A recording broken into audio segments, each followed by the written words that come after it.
My first experience with pornography was at age 6. Discovered masturbation after being introduced to it by a friend, and then pornography and masturbation was part of my routine. Selama bertahun-tahun dia hidup dalam kebohongan, menyembunyikan rahasia memalukan yang dia tidak tahu bagaimana menghadapinya, apalagi menceritakannya kepada istrinya.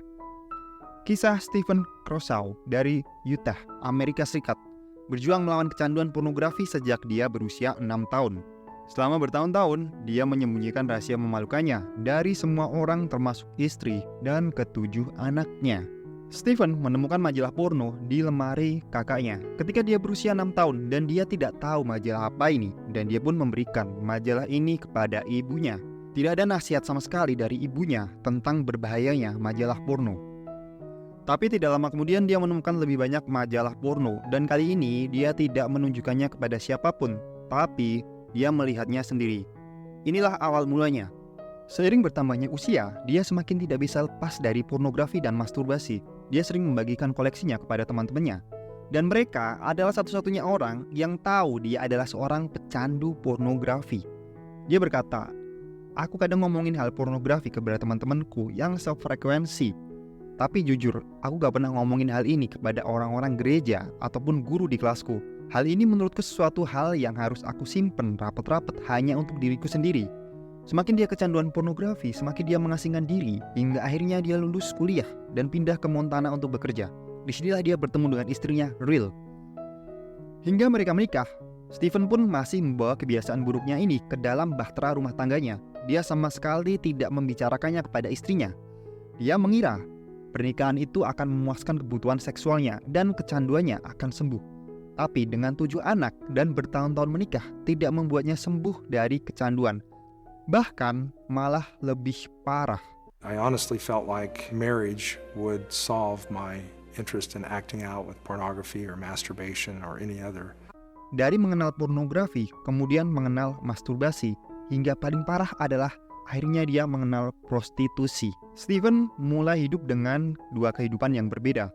Dia pun sering berbohong pada istrinya. Istrinya Ril pun sebenarnya sudah curiga. Ada yang salah dengan pernikahannya, ada yang gak sinkron atau tidak nyambung antara dia dan Stephen.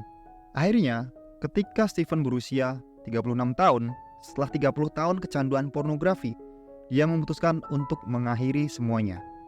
Memberitahu istrinya adalah salah satu hal tersulit yang pernah dia lakukan, tapi dia harus memberanikan diri untuk mengatakannya. Setelah mendengar pengakuan suaminya, istrinya pun hanya terdiam dan menangis. Perasaan marah dan kecewa membuatnya speechless dan gak mampu berkata apa-apa. Beberapa tahun kemudian dia pun bersyukur bahwa suaminya telah berani membuat sebuah pengakuan, karena dia hanyalah satu dari ribuan wanita di Amerika Serikat yang terpengaruh oleh penggunaan pornografi oleh suami mereka. Berat untuk memaafkan tindakan suaminya, tapi dia sadar tindakan yang paling benar sekarang memaafkan suaminya dan mendukungnya. Pasangan ini pun kemudian mencari pertolongan profesional medis. Selama 3 tahun pertama, dia mulai mencari koneksi spiritual antara dia dan istrinya. Namun ternyata gak semudah itu, Ferguson. Komitmen yang Stephen buat sendiri semakin memudar. Dia pun kembali jatuh dalam lubang yang sama, pornografi, masturbasi, dan prostitusi. Bisa kalian bayangkan sendiri ya, selama 10 tahun Stephen melakukan kesalahan yang sama berulang kali.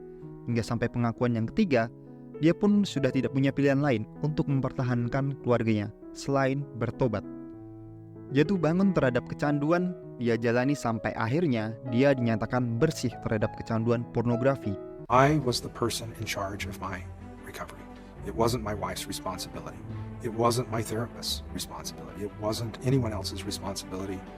Dari Stephen kita belajar bahwa untuk sembuh dari kecanduan pornografi adalah tanggung jawab dari kita sendiri, bukan orang lain atau bahkan orang terdekat kita.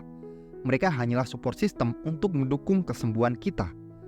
Kalau Stephen aja yang udah 30 tahun menjadi pecandu pornografi bisa sembuh dari kecanduan ini, aku yakin kalian yang masih berusia belasan, 20-an atau 30-an pasti bisa juga. Kalau kamu merasa bingung harus mulai dari mana, kamu bisa download panduan 90 hari bebas pornografi yang aku tulis berdasarkan pengalamanku sendiri. Nah, kamu bisa download panduan ini gratis di link yang udah aku taruh di deskripsi. Oke, jangan menyerah. Ingat, Masa depan kamu sangat berarti. Subscribe channel ini dan sampai jumpa di video selanjutnya.